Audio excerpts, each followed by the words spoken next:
नमस्कार साथियों, अगर आपका जन्म भी 1987 से पहले हुआ है तो भैया ये वीडियो आपको बिल्कुल देखनी चाहिए क्योंकि बहुत बड़ी अपडेट साथियों आ रही है।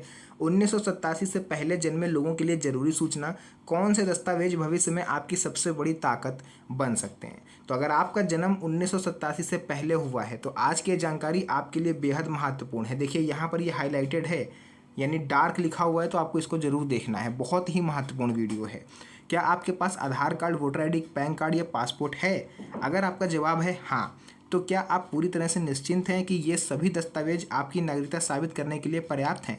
मैं ये क्वेश्चन आपसे पूछ रहा हूँ। कमेंट सेक्शन में ज़रूर बताइएगा, क्या आधार कार्ड, पैन कार्ड और पासपोर्ट होने से आप निश्चिंत हैं? आपको लग रहा है कि भविष्य में कोई भी सरकार प्रोसेस ले आए, कोई भी प्रक्रिया ले आए, आप उसमें पास हो जाओगे?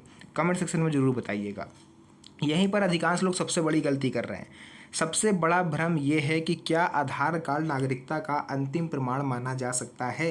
तो बहुत से लोग ये मानते हैं कि आधार कार्ड ही उनकी पहचान और नागरिकता का सबसे बड़ा सबूत है, लेकिन सच्चाई साथियों कुछ और है। आधार कार्ड पहचान का दस्तावेज है, वोटर आईडी मतदान का अधिकार दर्शाता है, पैन कार्ड कर संबंधी पहचान है यानी टैक्स से रिलेटेड, पासपोर्ट यात्रा के लिए जारी दस्तावेज है। हालांकि कई मामलों में पासपोर्ट होने से आप निश्चिंत हो सकते हो क्योंकि पासपोर्ट भी भारत की नागरिकता को पुख्ता रूप से आपका जो साबित करता है। इसके बाद इनमें से कोई भी अकेले हर परिस्थिति में नागरिकता का अंतिम प्रमाण नहीं माना जा सकता। इसके लिए 1987 से पहले जन्मे लोगों के सामने चुनौती क्यों है? देखिए, उस दौर में अगर 1980, 87, 90 की बात करें तो अधिकांश बच्चों का जन्म घरों में होता था। जन्म प्रमाण पत्र बनवाना आम बात नहीं थी। रिकॉर्ड रखने की व्यवस्था सीमित थी। ग्रामीण क्षेत्रों में दस्तावेजों को संभालने की संस्कृति कम थी। उस टाइम लोग ज़्यादा पढ़े लिखे नहीं थे, ना ही लोग इतना दस्तावेज के बारे में समझते थे, ना ही सरकारी तंत्र के बारे में इतना जानते थे।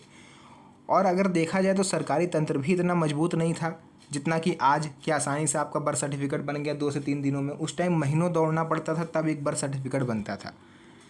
इसी कारण आज बहुत से लोगों के पास जन्म से जुड़े मूल दस्तावेज उपलब्ध नहीं हैं। और सबसे बड़ी समस्या उस समय ये थी कि जो अस्पताल में रिकॉर्ड रखा जाता था, अस्पताल हो या स्कूल हो, वो हाथों से लिखा हुआ होता था रजिस्टर पर, जो कि मिल पाना, ढूंढ पाना काफ़ी मुश्किल भरा होता है। अगर आपको कोई रिकॉर्ड ढूंढना है तो कितने सारे पेज आपको पलटने पड़ेंगे।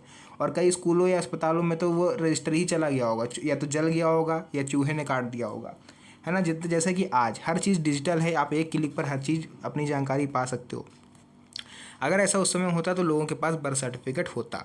तो किन दस्तावेजों को सुरक्षित रखना चाहिए? देखिए, स्कूल रिकॉर्ड सबसे महत्वपूर्ण दस्तावेजों में शामिल है। एडमिशन रजिस्टर की प्रति, स्कूल लिविंग सर्टिफिकेट जिसको हम लोग टीसी बोलते हैं, 10वीं कक्षा की मार्कशीट्स, इसमें सामान्यतः सब कुछ आपका जो भी सरकार को चाहिए वो दर्ज होता है, जैसे कि जन्म तिथि, पिता का नाम, स्थानीय पहचान संबंधी विवरण। दूसरा रहता है ग्राम पंचायत या नगर पालिका के रिकॉर्ड। यदि आपका परिवार वर्षों से एक ही क्षेत्र में रह रहा है तो पुराने रिकॉर्ड उपयोगी हो सकते हैं। परिवार रजिस्टर की नकल, निवास संबंधी पुराने अभिलेख, स्थानीय निकायों के प्रमाणित रिकॉर्ड।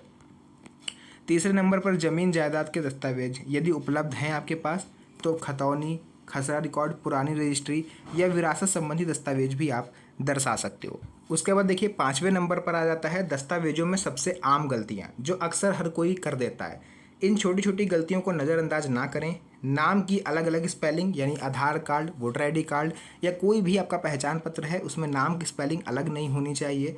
पिता पति के नाम में अंतर नहीं होना चाहिए। अलग अलग दस्तावेजों में अलग अलग पते नहीं होने चाहिए। पुराने और नए मोबाइल नंबरों का मेल ना होना। जन्म तिथि में असंगति, है ना। भविष्य में सत्यापन के दौरान यही गलतियां परेशानी का सबसे बड़ा कारण बनती हैं। अगर आधार कार्ड में आपका नाम राम कुमार लिखा हुआ है तो वोटर आईडी कार्ड में भी आपका नाम राम कुमार होना चाहिए। अगर उसमें कोई स्पेलिंग मात्र की भी गलती हो गई, मान लीजिए आपने यहाँ पे धोखे से ई लगा दिया, तो भैया फिर पूरी कहानी गड़बड़ है। फिर आपको नए सिरे से सभी दस्तावेज जो भी जिसमें गलतियाँ हैं उसे सुधरवाना पड़ेगा। अगर जन्म प्रमाण पत्र नहीं है तो क्या करें? इस केस में घबराने की ज़रूरत नहीं है। आप निम्न विकल्पों पर विचार कर सकते हैं। पुराने स्कूल रिकॉर्ड प्राप्त कर लीजिए। पंचायत या नगर पालिका से प्रमाणित प्रतियां आप ले सकते हो। उपलब्ध पारिवारिक दस्तावेज एकत्र करिए। आवश्यकता पड़ने पर कानूनी सलाह लेकर उचित प्रक्रिया आप अपना सकते हो, जिसमें एफिडेविट वगैरह बनता है। बहुत सारे प्रोसेस होते हैं। इसके अलावा फर्जी दस्तावेज बनवाने की गलती कभी ना करें। याद रखें, फर्जी दस्तावेज अस्थायी राहत उस समय तो आपको राहत दे देगा, लेकिन भविष्य में गंभीर कानूनी समस्याओं का ये कारण बन सकता है। उस समय तो आपसे कोई दस्तावेज मांग रहा है, आपने फर्जी बना के दे दिया, लेकिन सोचिए आगे चल के जब वही चीज़ वेरिफिकेशन के लिए जाएगी तब आपके घर पर नोटिस आएगा, तब आप क्या करोगे। इसलिए हमेशा कानूनी रास्ता अपनाएं, अधिकृत कार्यालयों से ही दस्तावेज प्राप्त करें, बिचौलियों से सावधान रहें। डिजिटल युग में मोबाइल नंबर का महत्व। आज कई सरकारी सूचनाएं मोबाइल नंबर से जुड़ी हुई हैं, इसलिए सुनिश्चित करें कि आपका सक्रिय मोबाइल नंबर अपडेट हो। जरूरी दस्तावेजों में एक समान संपर्क विवरण दर्ज हो, जैसे आधार कार्ड में जो नंबर लिंक है, मोबाइल नंबर लिंक है, उसे आप हमेशा एक्टिव रखिए, क्योंकि सरकार कोई भी मैसेज होता है वो आधार से लिंक मोबाइल नंबर पर ही भेजती है। अभी क्या करें, आज ही अपने सभी दस्तावेज एक जगह इकट्ठा करें, नाम, जन्मतिथि और पते का मिलान कर लें, पुराने स्कूल रिकॉर्ड की उपलब्धता जांच लें, जमीन या पारिवारिक रिकॉर्ड व्यवस्थित कर लें, जहां त्रुटियां हों उन्हें कानूनी प्रक्रिया से सुधार करवा लें। एफिडेविट लगता है, उससे सुधार हो जाता है। तो जो भी जानकारी थी मैंने पूरा आपको विस्तार से बता दिया है। वीडियो पसंद आई हो, वीडियो को लाइक करके चैनल को सब्सक्राइब जरूर करिएगा, क्योंकि इस तरह की वीडियोज़ मैं आपके लिए बनाता रहता हूँ। तो फिर से मुलाकात होगी आप सभी से एक और नई मज़ेदार वीडियो में, तब तक के लिए धन्यवाद। जय हिंद।